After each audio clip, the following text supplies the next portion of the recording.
In the wake of Syria's devastating civil war, where political upheaval and sectarian violence have shattered lives and communities, a silent epidemic has taken root, one that disproportionately targets the most vulnerable, women.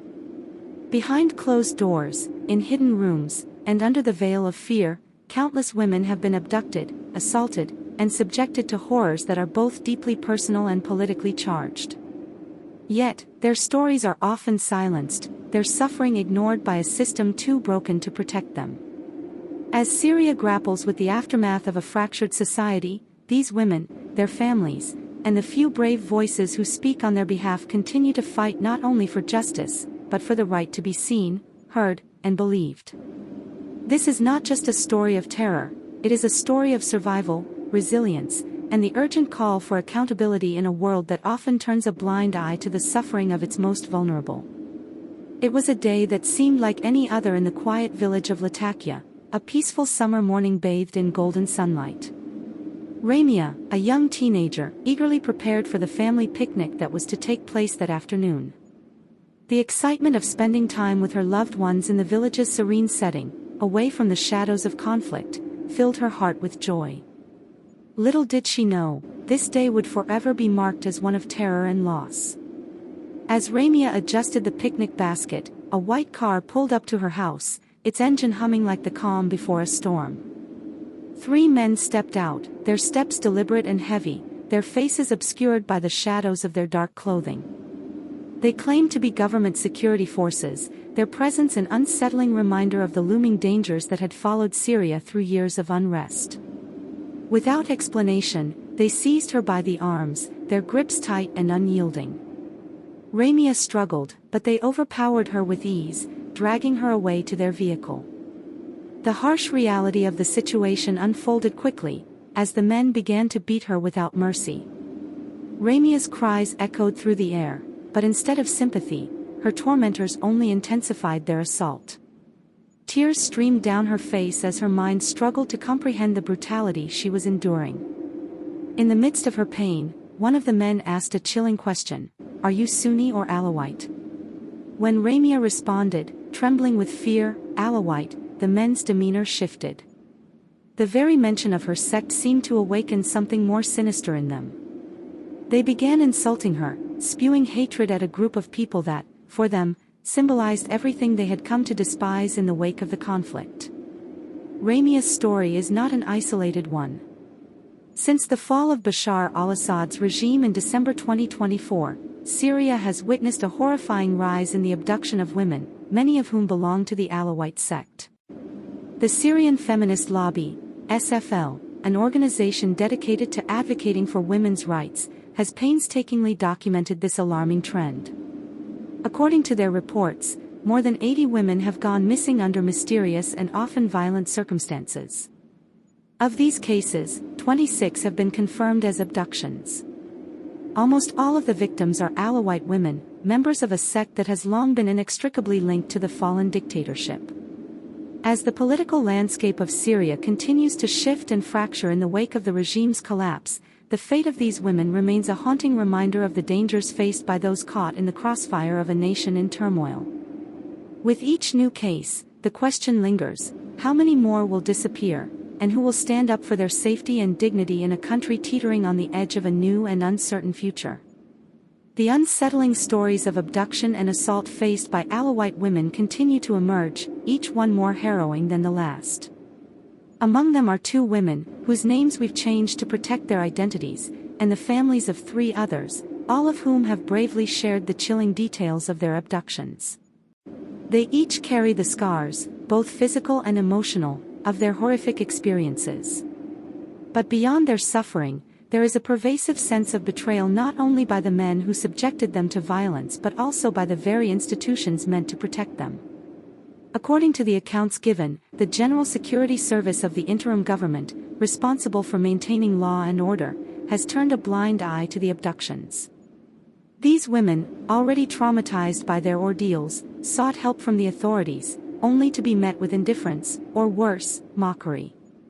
One woman recalls how officers mocked her when she came forward to report her abduction and the assault she had endured.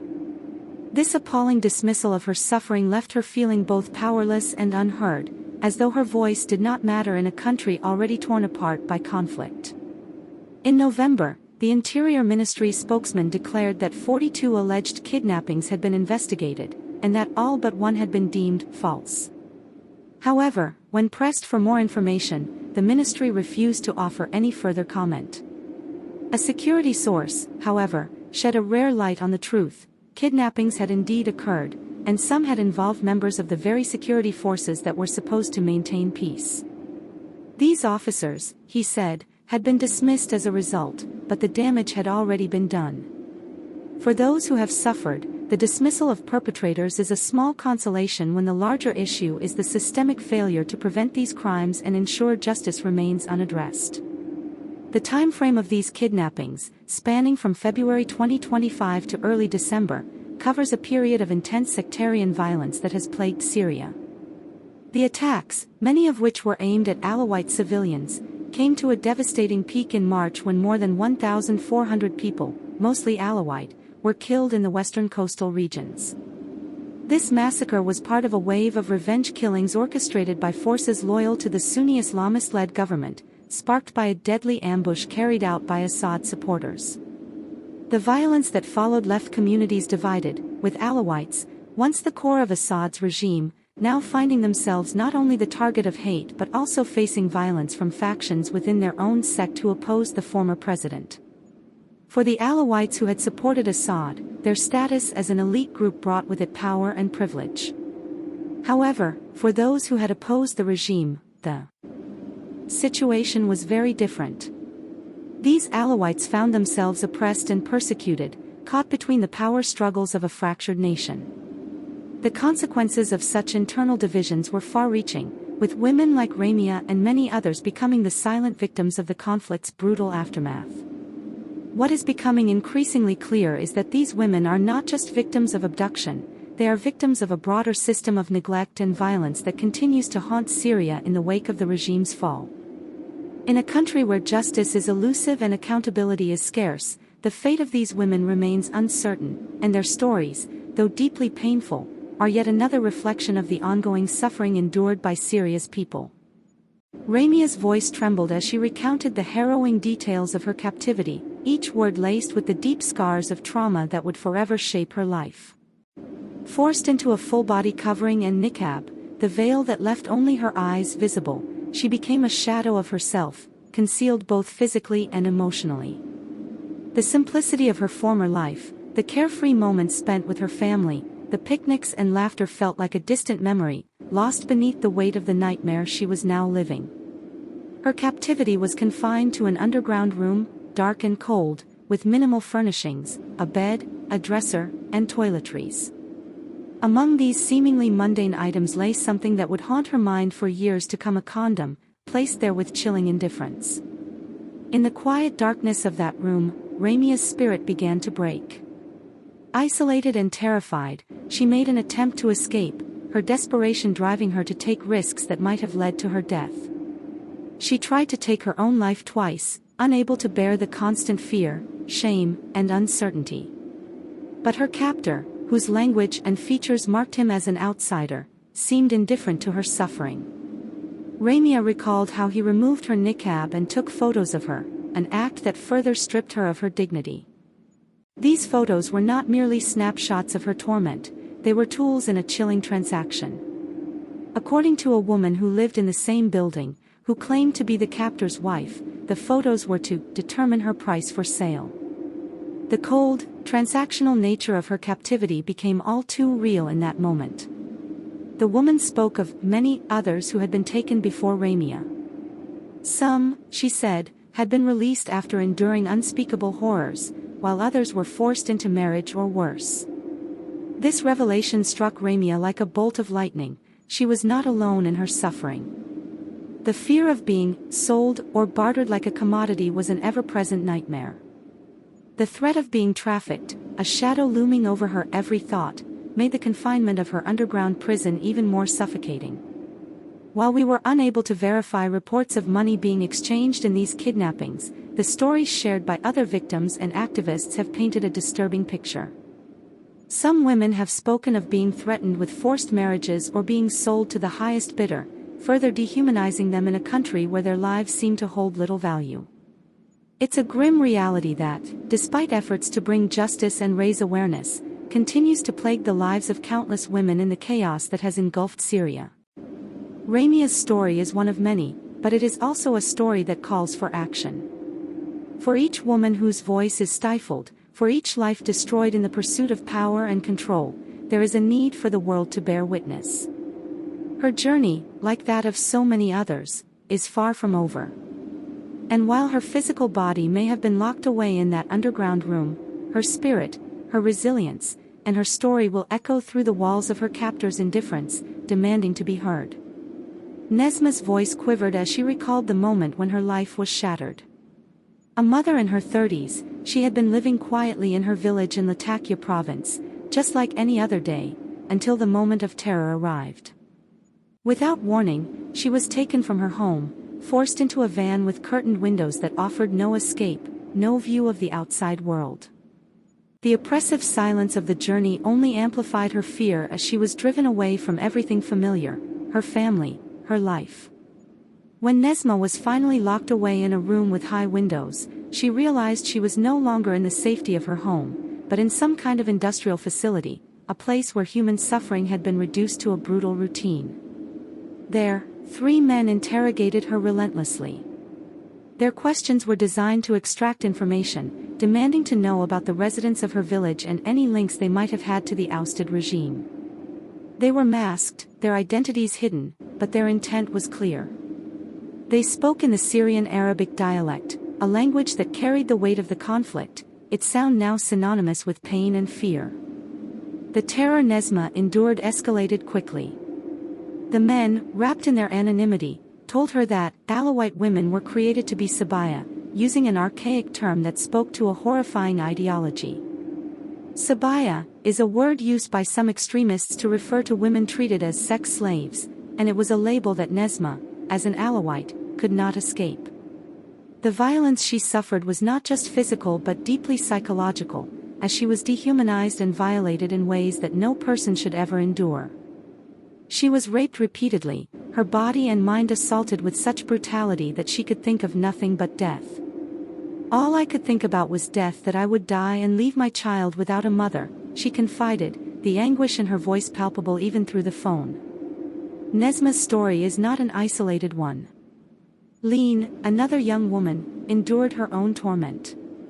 According to her mother, Hasna, Leen was subjected to horrendous abuse that included beatings, threats at gunpoint, and daily sexual assault.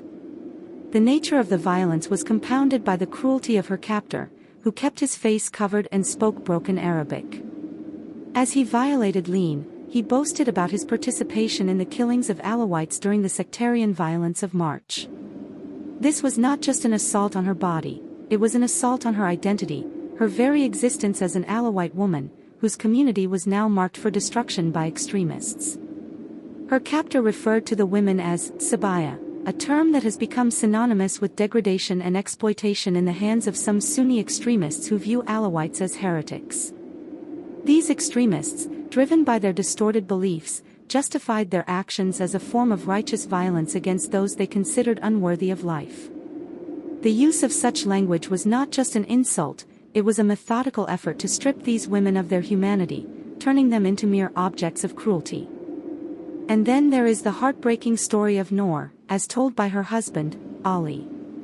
Noor, like many others, was kidnapped and held captive for weeks, enduring unimaginable torment.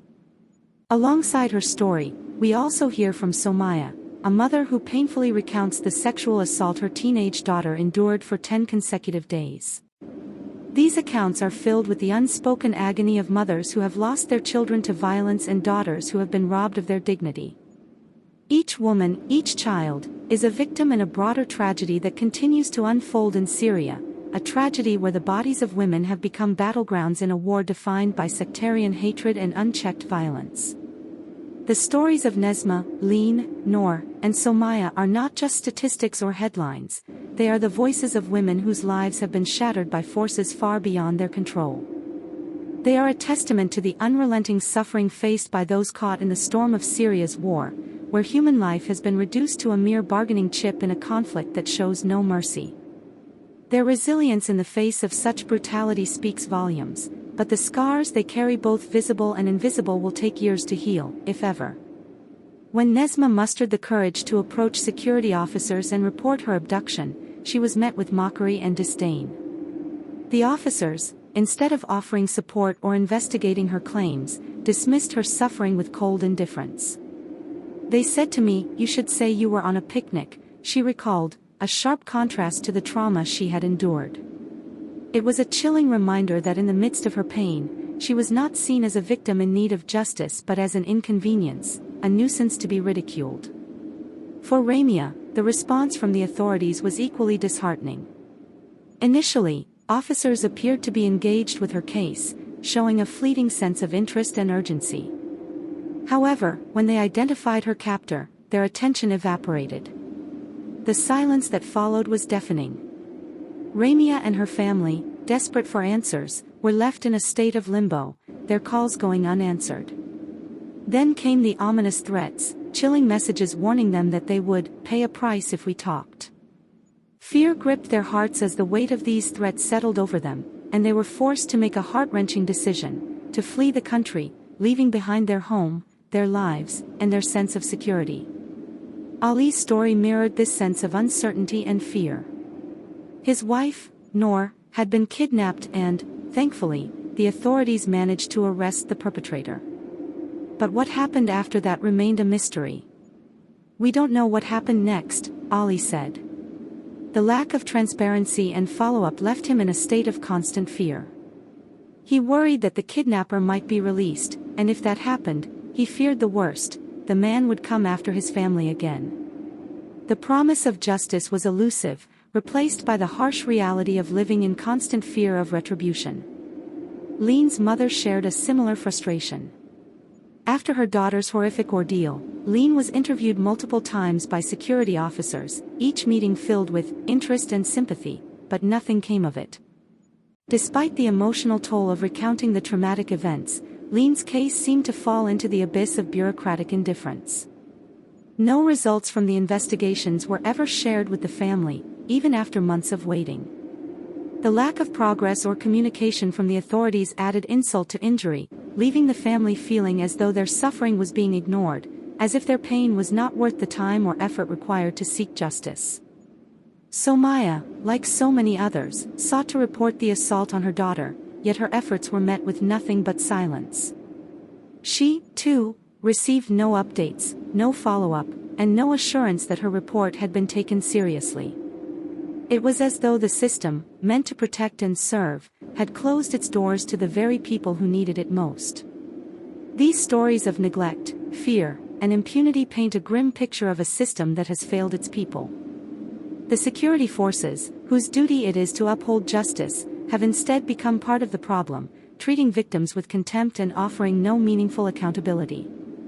For those who have endured such horrors, the lack of response from the authorities only compounds their suffering, leaving them not only broken by the violence they experienced but also disillusioned by the very institutions that should have been there to protect them. In a country where the rule of law seems increasingly fragile, the plight of these women and their families stands as a testament to the deepening crisis of trust and justice in Syria. In November, the Syrian Interior Ministry, which oversees the General Security Service, sought to address the growing concerns surrounding the rising number of reported kidnappings in the country. At a press conference, spokesperson Noor al-Din al-Baba delivered a statement that would send shockwaves through those following the harrowing stories of abduction and abuse. He announced that out of the 42 cases of reported kidnappings, only one was deemed a genuine kidnapping. The others, according to al-Baba, had been explained away through a series of dismissive justifications. These explanations included voluntary elopement, staying with relatives or friends, and fleeing domestic violence, all of which seemed to downplay the gravity of the situation. To further undermine the victims' experiences, some cases were attributed to false claims on social media or involvement in prostitution and extortion. These dismissals painted a distorted picture of the abductions, shifting the blame onto the victims rather than acknowledging the systemic failures that allowed such violence to persist. Four cases were classified as criminal offenses for which arrests were made, but this acknowledgement felt hollow in light of the broader picture of neglect. Al-Baba's statement aimed to present the ministry's handling of the situation in a favorable light, stressing that they had dealt with these reports with utmost seriousness and responsibility. However, his words rang hollow to those who had been following the stories of the women who had been abducted, assaulted, and left in a system that had failed to protect them. The lack of genuine accountability, the minimization of their suffering, and the complete disregard for their human dignity were stark reminders of the indifference that often characterizes government responses to the violence plaguing Syria. When we later contacted the ministry for a response to the accounts we had gathered from the survivors, their reply was telling: they had no further comment. This silence, in the face of such disturbing reports, only deepened the sense of injustice. The government's refusal to engage further suggested that the victims' voices had been silenced, their stories dismissed, and their suffering ignored. For the families and survivors of these kidnappings, the response from the Interior Ministry was not just a bureaucratic failure, it was a denial of their humanity. It was a refusal to acknowledge the pain, trauma, and fear that had been inflicted upon them. While the ministry might claim to have taken the issue seriously, the reality is that for those who lived through the horrors of kidnapping and abuse, the system continues to fail them at every turn.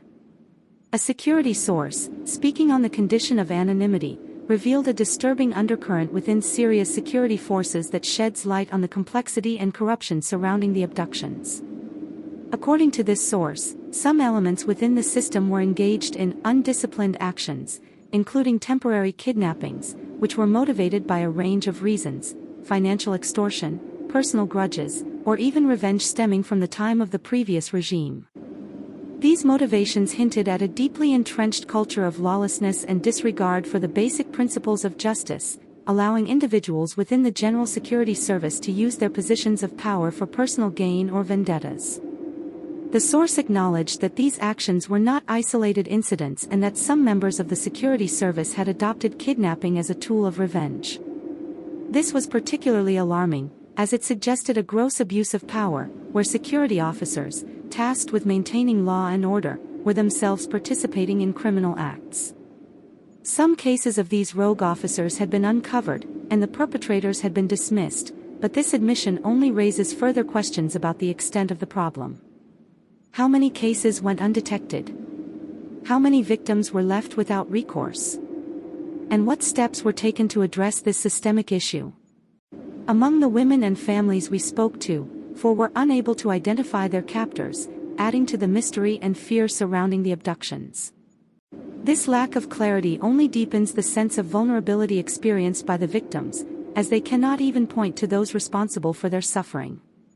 In contrast, one woman did know the identity of her captor, and her case was different from the others. It was not someone from the security services who had abducted her. This detail suggests that the threat is not confined to just rogue officers but extends to other individuals who may exploit the chaos for their own purposes, further complicating the already volatile situation. 2 of the women reported being released after public pressure was exerted, a rare victory in an otherwise bleak narrative. This implies that the power of external scrutiny, whether through media attention, advocacy, or international outcry, could sometimes force the authorities to act, or at the very least, pressure the captors into releasing their victims. However, the others, still haunted by their abductions, were left in the dark, uncertain of why they were freed or who made the decision to release them. This lack of transparency, coupled with the absence of follow-up investigations or justice, leaves the victims in a state of perpetual fear, with no closure or sense of accountability. The chilling reality is that, despite some efforts to uncover the perpetrators, many of the kidnappings remain shrouded in mystery and impunity. The fear of retaliation, the uncertainty of justice, and the pervasive culture of lawlessness continue to torment those who have already suffered so much. These revelations only underscore the deepening crisis of trust between the people of Syria and the institutions meant to protect them. In July, Amnesty International raised alarm over a chilling wave of abductions, revealing that it had received credible reports of at least 36 Alawite women and girls, ranging in age from just 3 years old to 40, who had been kidnapped. The organization documented 8 of these cases in detail, uncovering a pattern of violence and terror that had taken root within the chaos of post-Assad Syria. The scale of the abductions painted a stark picture of a society grappling with the breakdown of law and order, where women and girls were caught in the crossfire of sectarian hatred and systemic violence. Christine Becquerel, Deputy Regional Director at Amnesty International, emphasized the lack of accountability in these cases. She stated that in almost all of the documented cases, families received no meaningful updates and no credible sense of progress on investigations.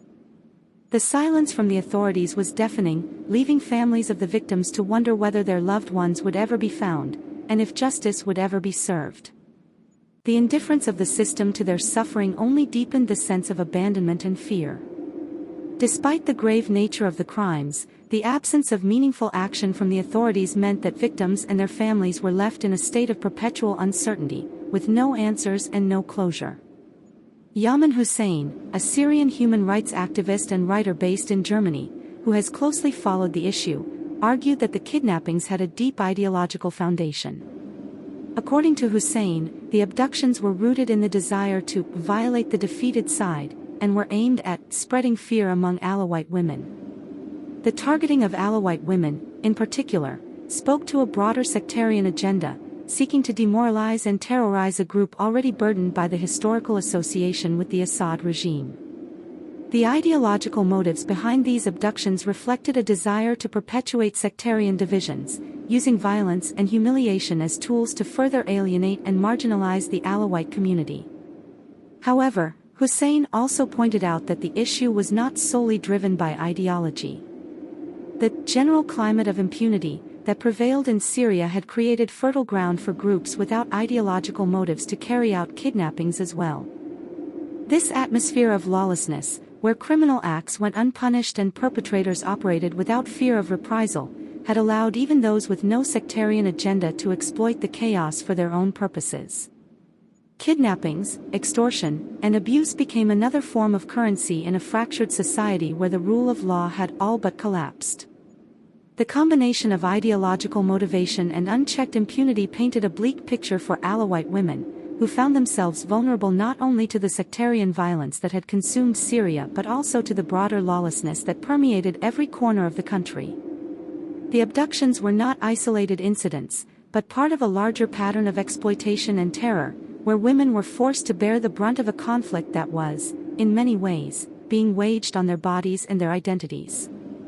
The lack of accountability and the prevailing sense of impunity meant that these women, and the families who loved them, were left to navigate a world where their pain went unrecognized, their suffering ignored. The consequences of these crimes were not just physical, they extended far beyond the trauma of abduction and violence, leaving deep psychological scars and a fractured sense of justice in a country struggling to rebuild in the aftermath of years of brutal conflict.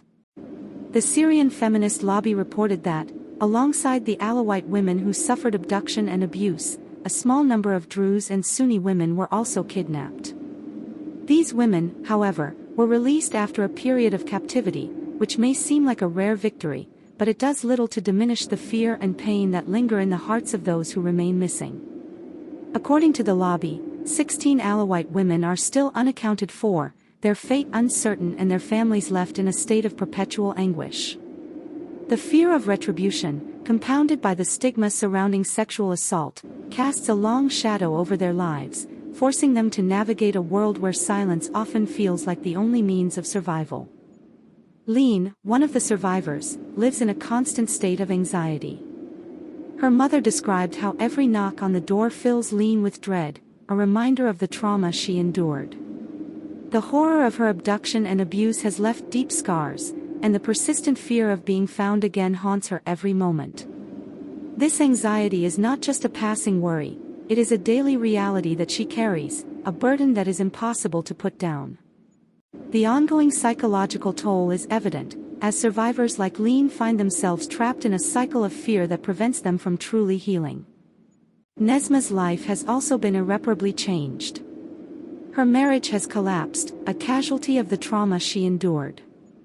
The emotional and psychological damage of her abduction ripples outward, affecting not only her but also the relationships that were once the foundation of her life. Nesma, like so many others, struggles with the aftermath of her ordeal, unable to find solace or stability. "I would scream in my sleep," she said, a heartbreaking reflection of the nightmares that continue to torment her long after she was freed. Despite seeing a therapist, she remains trapped in a cycle of sleeplessness and discomfort, unable to escape the grip of her trauma. For Ramia, the wounds run just as deep. Despite her efforts to move forward, the scars of her abduction continue to define her. She still struggles with sleep, finding no comfort, no peace in her nights. The lingering effects of the violence and humiliation she endured continue to haunt her, leaving her feeling isolated and unable to heal fully. The emotional toll is relentless, a reminder of the brutality that changed her life forever. Ali's fear of seeking justice reflects the broader climate of intimidation that surrounds these cases. Both he and his wife, Noor, are too afraid to pursue any formal legal recourse, knowing that such a move could invite further harm. Their silence is not born of indifference but of a deep, paralyzing fear, the fear that speaking out might cost them more than they can bear. The fear of retaliation is a constant shadow, and the thought of standing up for justice feels like an insurmountable risk. Somaya, a mother who had to watch her teenage daughter endure unimaginable suffering, faces a similar dilemma. While her daughter has returned to school, Somaya has kept her trauma hidden, saying, "Nobody around me knows anything about what happened." The silence is not born out of shame but out of necessity. "We should not deny what happened to us, but also we should not expose ourselves to danger," Somaya said. It is a painful paradox, the need to acknowledge the suffering they have endured, while also recognizing that doing so may place them in even greater jeopardy. These families and survivors find themselves trapped in a harrowing limbo, where speaking out may bring reprisal and silence may perpetuate their suffering. They are caught between the desire for justice and the reality of living in a society where impunity reigns, and where the risks of retribution are far too great to ignore. Their struggle is not just for healing but for survival in a world where the very act of living openly is fraught with danger. The stories of these women and families are a tragic reflection of the ongoing crisis in Syria, a crisis that has been marked not only by political instability but also by the devastating impact of sectarian violence, lawlessness, and the erosion of basic human rights. What these women have endured is not just the violation of their bodies, but the destruction of their sense of safety, dignity, and trust in the systems that should have protected them. Their stories are harrowing, but they also serve as a powerful call to action. The lesson here is twofold. First, it is a stark reminder of the deep vulnerabilities that arise in societies fractured by conflict. In such environments, violence becomes a tool of control, and the most vulnerable, particularly women, often bear the brunt of this brutality. Second, it underscores the urgent need for accountability and justice. These women's stories highlight the failure of institutions meant to protect them, from the security forces that should be upholding the law to the systems that allow impunity to thrive. The take-home for viewers is clear: we cannot afford to ignore the voices of the oppressed, nor can we turn a blind eye to the injustices they face. These women's suffering, while deeply personal, is also collective. It is a reflection of a society that has allowed violence to become ingrained in its fabric. We must stand in solidarity with survivors of violence, amplify their voices, and hold those responsible for these crimes accountable. In the end, the tragedy of these women is not just a story of victimhood, it is a reminder of the need for compassion, for justice, and for a collective effort to heal the wounds of a society torn apart by conflict. It is a call for each of us to recognize the humanity of those who have suffered and to work towards a world where such atrocities are no longer allowed to persist, where the rights and dignity of every individual are respected, and where justice is not just a concept but a lived reality for all. Don't forget to subscribe for more chilling content and hit the notification bell to stay updated.